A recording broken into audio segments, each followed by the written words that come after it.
ಕನ್ನಡ ನಾಡು, ಇದು ಕನ್ನಡಿಗರ ನಾಡಿ ಮಿಡಿತ.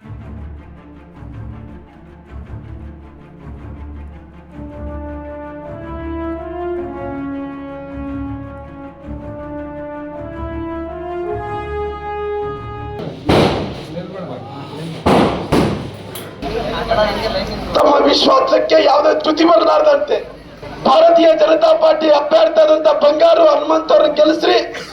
ನಿಮ್ಮ ವಿಶ್ವಾಸವನ್ನು ಋಣವನ್ನು ತೀರಿಸಂತ ಕೆಲಸ ಮಾಡ್ತೀವಿ. ಯಾಕಂದ್ರೆ ಮೊನ್ನೆ ಒಂದು ವರ್ಷ ಹಿಂದಗಡೆ ಲೋಕಸಭೆ ಚುನಾವಣೆಗಳನ್ನ ಮಾಡಿದ್ವಿ. ಇಲ್ಲಿ ಬಂದಂತ ಟೈಮಲ್ಲಿ ಬಹಳಷ್ಟು ಪ್ರೀತಿ ಅಭಿಮಾನವನ್ನು ಕೊಟ್ಟಿದ್ರಿ. ಕಳೆದ ಚುನಾವಣೆಯಲ್ಲಿ ಕೆಲವೊಂದು ವ್ಯತ್ಯಾಸಗಳು ಆಗಿದಾವ. बोलो भारत माता की, बोलो भारत माता की, बोलो भारत माता की. ಭಾರತೀಯ ಜನತಾ ಪಕ್ಷದ ಚುನಾವಣಾ ಪ್ರಚಾರದ ಅಂಗವಾಗಿ ಅಭ್ಯರ್ಥಿ ಬಂಗಾರು ಹನುಮಂತ ಅವರ ಪರವಾಗಿ ಇವತ್ತೇನು ನಾವು ಕೊಡ್ತಿನಿ ಪಟ್ಟಣಕ್ಕೆ ಬಂದಿದ್ದೀವಿ. ನಾವು ಕೊಡ್ತಿನಿ ಪಟ್ಟಣಕ್ಕೆ ಬಿಜೆಪಿ ಪಾರ್ಟಿಯನ್ನು ಕಟ್ಟೋದಕ್ಕೆ. ಇವತ್ತು ಯಾವುದೇ ಒಂದು ವಿಚಾರದಲ್ಲಿ ಸ್ವತಂತ್ರ ಬಂದಾಗ್ಲಿಂದ ಕೂಡ ನೀವೆಲ್ಲರೂ ಕೂಡ ಕಾಂಗ್ರೆಸ್ ಪಕ್ಷವನ್ನ ಬೆಂಬಲಿಸಿಕೊಂಡು ಬಂದು ಏನು ಅಭಿವೃದ್ಧಿ ಆಗಿದೆ ಇಲ್ಲ ಅನ್ನೋದನ್ನ ನೀವು ನೋಡಿ. ಜನಾರ್ದನ್ ರೆಡ್ಡಿ ಇದ್ದಾಗ ಆಗಿರೋ ಕೆಲಸಗಳೇನು, ಬಳ್ಳಾರಿ ನಗರ ಹೇಗಿತ್ತು ಹೆಂಗಾಯ್ತು, ಕೊಡ್ತೀನಿ ಯಾವ ರೀತಿ ಅಭಿವೃದ್ಧಿ ಆಯ್ತು. ಇವತ್ತಿಲ್ಲೇನಾದ್ರೂ ಆ Uttam steels company Brahmani steels Lakshmi Mittal ಬಂದಿದ್ರೆ ಇವತ್ತು ಜಗತ್ತೇ ಕೊಡ್ತೀನಿ ಕಡೆ ನೋಡ್ತಾ ಇತ್ತು. ಪ್ರತಿಯೊಂದು ಮನೆಗೆ ಒಂದು ಕೆಲಸ ಸಿಗ್ತಾ ಇತ್ತು. ಇವತ್ತು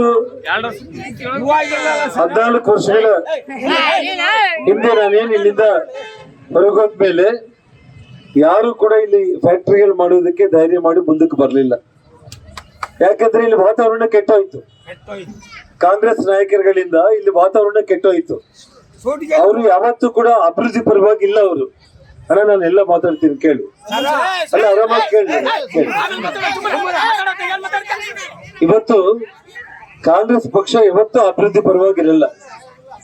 ಅವರೆಲ್ಲ ನನ್ನ ಬಡವರಂಗೆ ಇದ್ರೇನೆ ಅವ್ರು ನಮ್ಮ ಮಾತು ಕೇಳ್ತಾರೆ. ಅವರು ಶ್ರೀಮಂತರಾಗ್ಬಿಟ್ರೆ ಅವ್ರು ನಮ್ಮ ಮಾತು ಕೇಳಲ್ಲ. ಹಾಗಾಗಿ ಬಡವರಾಗಿ ಉಳಿಸುವಂತ ಸಂಸ್ಕೃತಿ ಕಾಂಗ್ರೆಸ್ ಪಕ್ಷದ್ದು. ಆದ್ರೆ ಭಾರತೀಯ ಜನತಾ ಪಕ್ಷದ ಸಂಸ್ಕೃತಿ, ನರೇಂದ್ರ ಮೋದಿ ಅವರ ಸಂಸ್ಕೃತಿ, ಯಡಿಯೂರಪ್ಪ ಅವರ ಸಂಸ್ಕೃತಿ, ಜನಾರ್ದನ್ ರೆಡ್ಡಿ ಸಂಸ್ಕೃತಿ ಬಡವರನ್ನ ಶ್ರೀಮಂತರನ್ನಾಗಿ ಮಾಡ್ಬೇಕು ಅನ್ನೋಂಥದ್ದು. ಮದುವೆ ಇವತ್ತು ನಾನು ನಿಮ್ಗೆ ಒಂದು ಮಾತನ್ನ ಹೇಳ್ತಾ ಇದ್ದೀನಿ.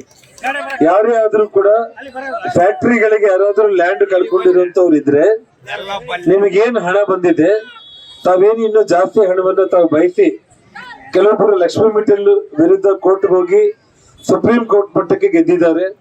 ಕೆಲವೊಬ್ಬರು ಉತ್ತಮ್ ಸ್ಟೀಲ್ಸ್ ಕಂಪನಿ ಮೇಲೆ ಹೈಕೋರ್ಟ್ ವರೆಗೂ ಕೂಡ ಹೋಗಿದ್ದಾರೆ. ನಾನು ಇವತ್ತು ಬಳ್ಳಾರಿಗೆ ಬಂದಿದ್ದೀನಿ. ನಾನು ಅವರೆಲ್ರಿಗೂ ಕೂಡ ನನ್ನ ಮೇಲೆ ನಂಬಿಕೆ ಇದೆ. ನಾನು ಆ ಫ್ಯಾಕ್ಟರಿ ಮಾಲೀಕರನ್ನ ಯಾರ್ಯಾರು ಲ್ಯಾಂಡ್ ತಗೊಂಡಿದ್ದಾರೆ ಅವರೆಲ್ಲರನ್ನು ಕೂಡ ಕರೆಸಿ ನಾನು ನಿಮ್ಗೆಲ್ಲರಿಗೂ ಕೂಡ ನ್ಯಾಯ ಸಿಗೋ ರೀತಿಯಲ್ಲಿ ಪ್ರಾಮಾಣಿಕ ಪ್ರಯತ್ನ ನಾನು ಮಾಡ್ತೀನಿ. ಇಲ್ಲ ಅಂದ್ರೂ ಕೂಡ ಯಾವುದೇ ಕೋರ್ಟು ಕಚೇರಿ ವಿಚಾರಗಳೇನಾದ್ರೂ ಇದ್ರೆ ಯಾವ ಲಾಯರ್ ಫೀಸ್ಗಳು ಕೋರ್ಟ್ಗೆ ನೀವು ಯಾರು ಒಂದು ನ್ಯಾಯ ಪೈಸೆ ಖರ್ಚು ಮಾಡೋ ಅವಶ್ಯಕತೆ ಇಲ್ಲ. ಎಲ್ಲ ನಾನೇ ನಿಮ್ಮ ಪರವಾಗಿ ನಾನು ಖರ್ಚು ಮಾಡಿ ನಿಮ್ಮ ಇಡೀ ಕುಟುಂಬಗಳಿಗೆ ಒಳ್ಳೆಯದನ್ನ ಮಾಡುವಂತ ಒಂದು ಪ್ರಾಮಾಣಿಕ ಪ್ರಯತ್ನ ಮಾಡ್ತೀನಿ. ನಾವೆಲ್ಲರೂ ಕೂಡ ಒಂದೇ ಬಯಸಬೇಕು, ಇಲ್ಲಿ ಫ್ಯಾಕ್ಟರಿಗಳು ಬರಬೇಕು. ಜಿಂದಾಲ್ ಅಂತ ಫ್ಯಾಕ್ಟರಿಗಳು ನಮ್ಮೆಲ್ಲ ಮನೆ ಮಕ್ಕಳಿಗೆ ಉದ್ಯೋಗ ಸಿಗಬೇಕು. ನಮ್ಮೆಲ್ಲರ ಬದುಕಲ್ಲಿ ಭಗವಂತ ನಮ್ಗೆ ಬೆಳಕನ್ನು ಕೊಡ್ಬೇಕು ಅನ್ನೋದಕ್ಕೆ ನಿಮ್ಮೆಲ್ಲರ ಜೊತೆ ಆ ಅಂಜನಾದ್ರಿ ಹನುಮಂತನ ಆಶೀರ್ವಾದದಿಂದ ನಿಮ್ಮೆಲ್ಲರ ಬೆಂಬಲದಿಂದ ಶಕ್ತಿಯಿಂದ ನಾನು ಖಂಡಿತವಾಗ್ಲೂ ಕೂಡ ನಿಮ್ ಪರವಾಗಿ ನಾನು ಇದ್ದು ಇವತ್ತು ಬಳ್ಳಾರಿಗೆ ಬಂದಿದ್ದೀನಿ. ನಿಮ್ ಜೊತೆಯಲ್ಲಿ ನಿಮಗೆಲ್ಲ ಏನೆಲ್ಲ ಒಳ್ಳೇದಾಗ್ಬೇಕು ಅದಕ್ಕೆ ನಿಮ್ ಜೊತೆಯಲ್ಲಿ ಇರ್ತೀನಿ ಅನ್ನೋ ಮಾತನ್ನ ಹೇಳ್ತಾ ನನ್ನ ಮಾತನ್ನ ಮುಕ್ತಾಯ ಮಾಡ್ತಾ ಇದ್ದೀನಿ. ನೀವಿನ್ನು ಕನ್ನಡ ನಾಡು ವಾಹಿನಿಯನ್ನ ಸಬ್ಸ್ಕ್ರೈಬ್ ಮಾಡಿಕೊಂಡಿಲ್ವಾ? ಈಗಲೇ ಸಬ್ಸ್ಕ್ರೈಬ್ ಮಾಡಿ, ಬೆಲ್ ಐಕಾನ್ ಅನ್ನ ಒತ್ತಿ ನೋಟಿಫಿಕೇಶನ್ ಗಳನ್ನ ಪಡೆಯಿರಿ.